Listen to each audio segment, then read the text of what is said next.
आइए श्याम प्रेमियों, आज एक ऐसे भगत की कहानी सुनाते हैं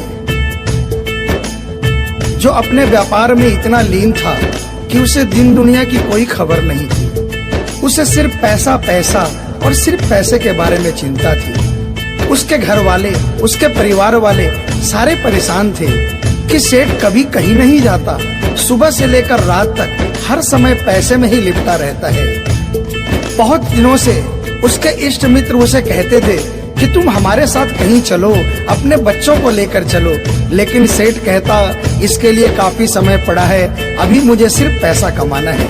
लेकिन एक दिन कुछ मित्रों ने बहुत जोर दिया कि 2 दिन की छुट्टियां हैं, हम खाटू श्याम जी के दरबार में जा रहे हैं, पूरे परिवार को साथ लेकर हमारे साथ चलो। और सेठ उनको ये बात मना नहीं कर पाया और बिना मन के वो उन परिवार वालों और इष्ट मित्रों के साथ खाटू के लिए रवाना हो गया। रास्ते भर वो अपने व्यापार की बातें करता रहा। उसे खाटू जाने की जरा भी इच्छा नहीं थी। लेकिन जब खाटू पहुंचा और बाबा श्याम के मंदिर में पहुंचा और जब बाबा से नजरें मिली, उसके होश उड़ गए। सेठ के परिवार वाले सारे दर्शन करके बाहर आ गए। वो सिर्फ 1 मिनट के लिए मंदिर में आया, लेकिन घंटों तक बाबा के दरबार में खड़ा रह गया। उसको होश नहीं रहा और वो बाबा की तरफ देखकर आंखें बंद करके आंसुओं की धार बहती रही और वो बाबा से मन ही मन बातें करता रहा। जब परिवार वालों ने उसे कहा कि अब चलना है, तो सेठ ने बाबा से कहा, प्रभु मुझे अब हर महीने 11 को अपने दरबार में बुलाओ। और ये कह करके वो बाबा के दरबार से वापस अपने घर को आ गया। 15 दिन बाद 11 आई। सेठ बहुत से लोगों को लेकर अपने साथ बाबा के दरबार में गया। ऐसे हर 11 को वो खाटू जाने लगे। लेकिन एक दिन जैसे ही वो सुबह 11 को घर से निकलने लगा, मुनीम ने कहा, सेठ जी कहाँ जा रहे हो? सेठ ने कहा, अरे मुनीम तुझे पता नहीं, आज 11 है, मुझे खाटू धाम जाना है।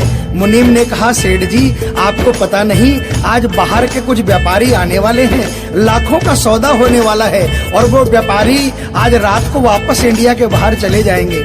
आपके पास तो मौका है, आप 11 की जगह मावस को खाटू चले जाना। सेठ के मन में ये आया कि हाँ, इसमें क्या फर्क पड़ता है, आज यहाँ व्यापार कर लेता हूँ, सौदा कर लेता हूँ, मैं खाटू मावस को चला जाऊंगा। और सेठ उस दिन खाटू नहीं जा पाया।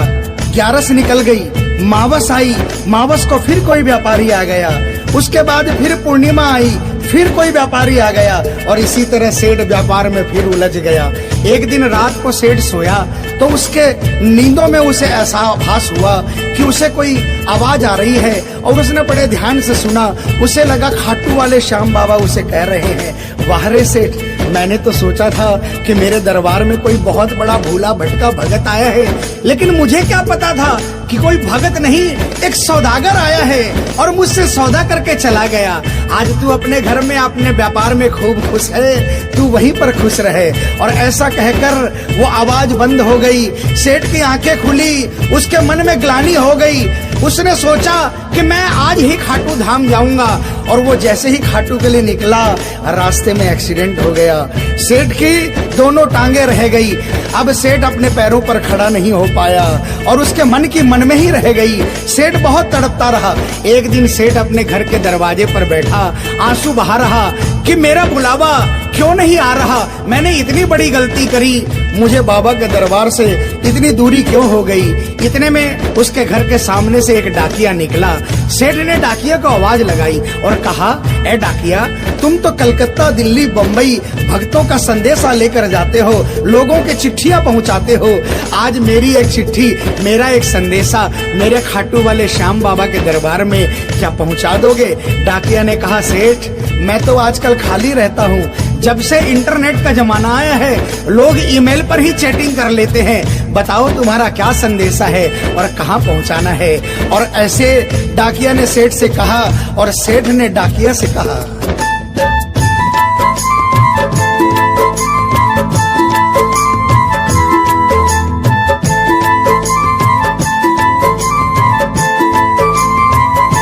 डाकिया जा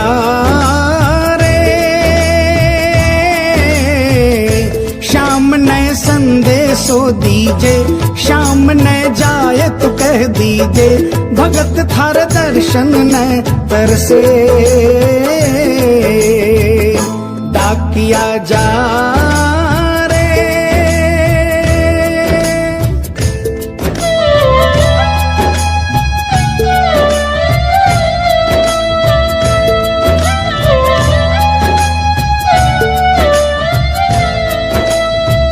डाकिया ने कहा, सेठ आपका संदेशा तो मैं पहुंचा दूंगा, लेकिन मुझे ये तो बताओ कि आपका संदेशा पहुंचाना क्या है, जहां मुझे संदेशा पहुंचाना है वहां का ठिकाना क्या है। और डाकिया ने कहा,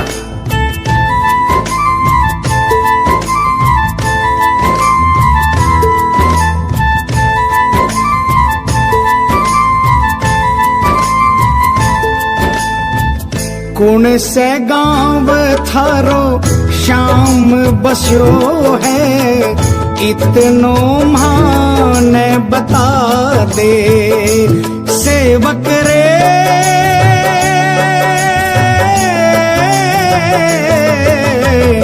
घर तेरे पास है कोई निशानी, माने तू दिखला दे। कैया जानूंगा पहचान, मैं हूँ छोरो अनजान। कैया जानूंगा पहचान, मैं हूँ छोरो अनजान। कैया शाम शु होसी मिलन, डाकिया जा रे।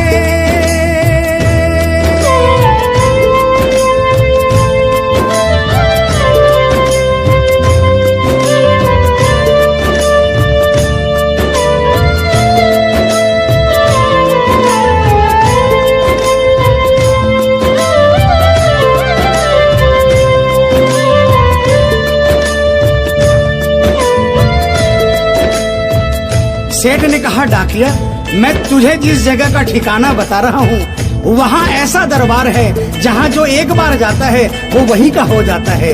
उस दरबार की खासियत है जो वहाँ पर पहली बार जाता है उसके काम बन जाते हैं। सुन वहाँ का ठिकाना क्या है।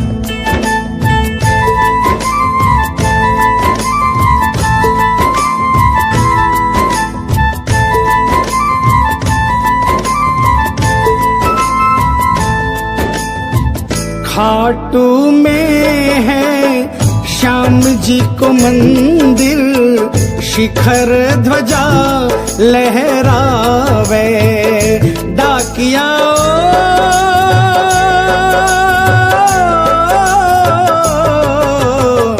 जोड़ी पर हनुमान बिराजे, सेवक चावर ढुलावे। बाके नौबत बाजे द्वार, गूंजे हरदम जय जयकार। बाके नौबत बाजे द्वार, गूंजे हरदम जय जयकार। सज धज बैठो है श्याम सजन, डाकिया जा रे।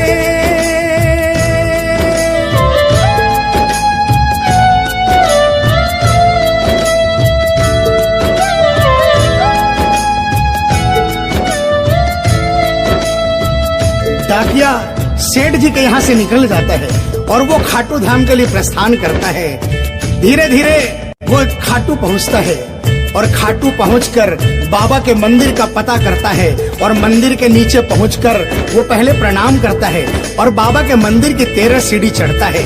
और वो बाबा के सामने पहुंचकर बाबा की तरफ नहीं देखता, पहले अपने झोले में से वो सेठ की चिट्ठी निकालता है और चिट्ठी निकाल के पढ़ने लगता है।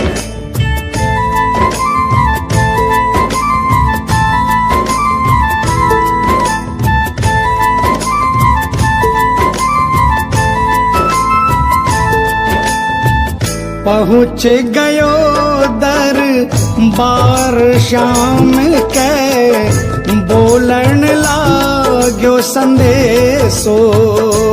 बाबा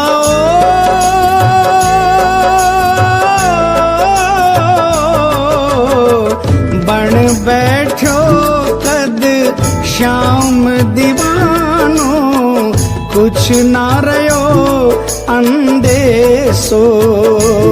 आखड़ ल्यासू बरसी धार, जैया सावन की फुहार।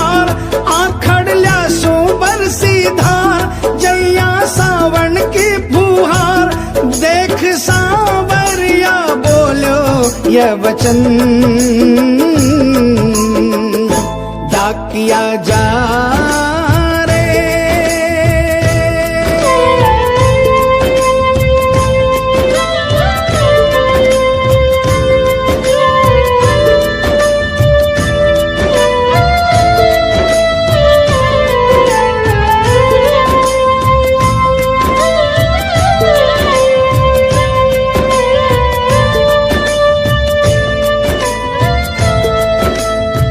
जो ही डाकिया ने सांवरे सेठ की तरफ देखा, उसके होश उड़ गए, उसकी आंखें बंद हो गई, आंखों से आंसुओं की अविरल धारा बहने लगी।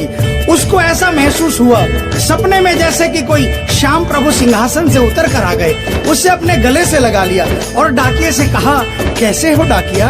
डाकिया प्रभु के चरणों में गिर गया, कहा, प्रभु आज मैं धन्य हो गया, इतने वर्षों तक आपके दरबार नहीं पहुंचा, आज सेठ जी के कारण मैं आपके दरबार में पहुंच गया। अब मुझ पर इतनी कृपा कर दो, मुझे अपनी शरण में रख लो। लेकिन बाबा ने कहा, नहीं बेटा, मैं तुझे अपनी शरण में रखूंगा, लेकिन अभी तुझे मेरा एक छोटा सा काम करना है। जिस सेठ ने तुझे ये संदेशा देकर भेजा है, अगर उसके पास मेरा जवाब नहीं गया तो वहाँ जीते जी मर जाएगा। तू मेरा एक छोटा सा काम कर दे, वापसी संदेशा तू उस सेठ को जाकर दे दे। और बाबा ने कहा,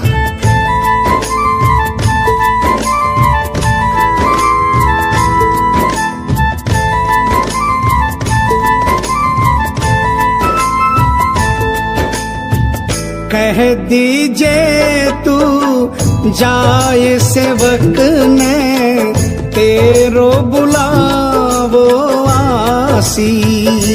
सेवक रे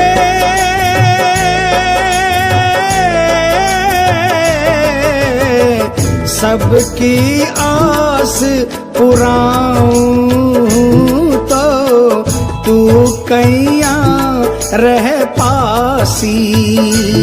तेरी सारी जानू बात पूरी करशू मन की आस, तेरी सारी जानू बात पूरी करशू मन की आस। पर बढ़ा मेरे कानी कदम डाकिया जा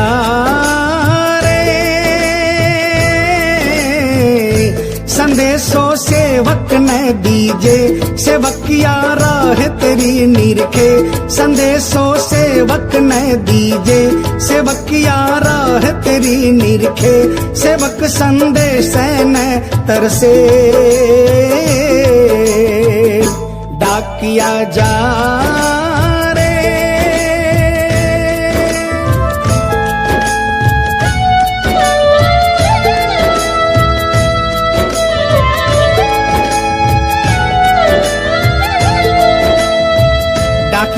श्याम प्रभु के चरणों में प्रणाम करके वापस निकलता है और वो आधी रात को ही सेठ के शहर में आ जाता है।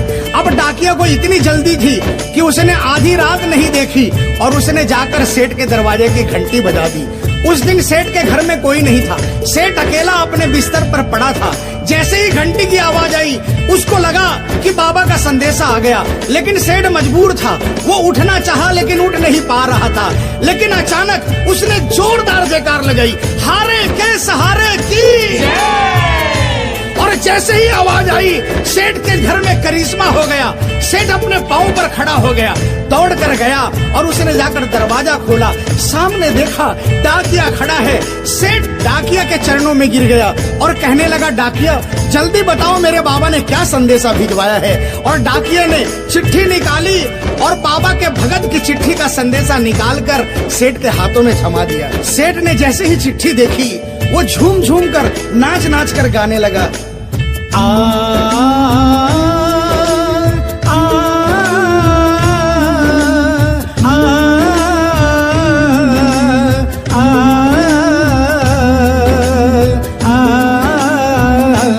चिट्ठी आई है, चिट्ठी आई है, चिट्ठी आई है, चिट्ठी आई है, चिट्ठी आई है, खाटू से चिट्ठी आई है।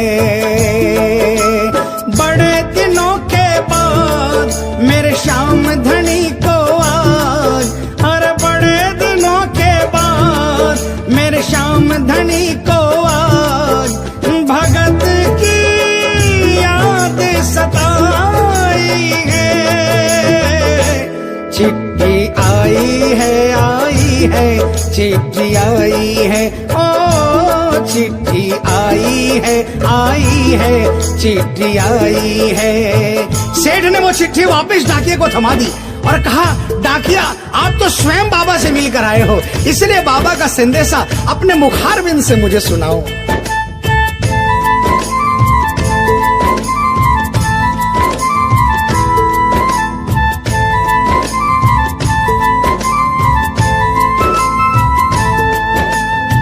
सुन संदेशो सांवरिये को, मनड़ो घणो हरसायो। बाबा